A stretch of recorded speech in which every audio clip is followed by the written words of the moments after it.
How did you go from concept, theory, mind, understanding of unity to the space of living in a state of oneness? I would say that when I was in this investigating period, that I would have glimpses of unity.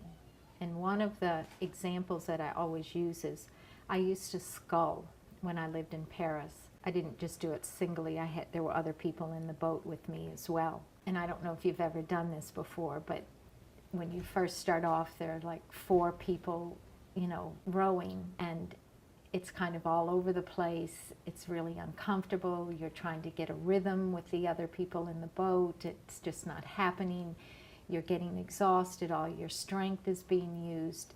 And then all of a sudden, a bit of flow comes into it. And you pick up a rhythm with the other people in the boat. And all of a sudden, you have this awareness of who's rowing this boat now. Once you hit that place of synchronicity with everyone else, not only the people who are in the boat, but the actual rhythm that you have to get with the oar and these kinds of things. And so I started to get glimpses in my everyday life of what I thought unity was.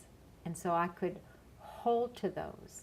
And sometimes you can only hold this for a half a mile or something, and your mind enters into it and the whole thing collapses and you're rowing the boat again.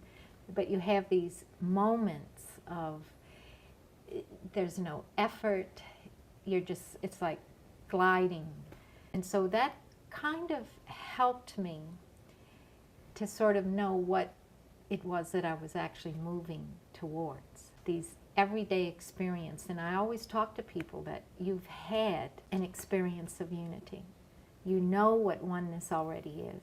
You've glimpsed it, you've had moments of it, and through that I was able to expand that a bit so that it wasn't, I didn't have to be sculling, or it just started to enter into my everyday life.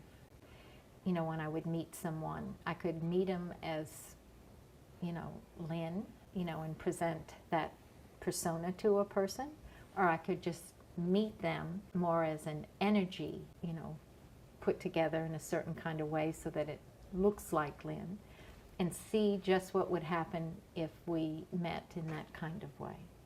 And I could start to see that there was far more harmony if I could just kind of drop my identity for a while and just sort of be in that moment with that person.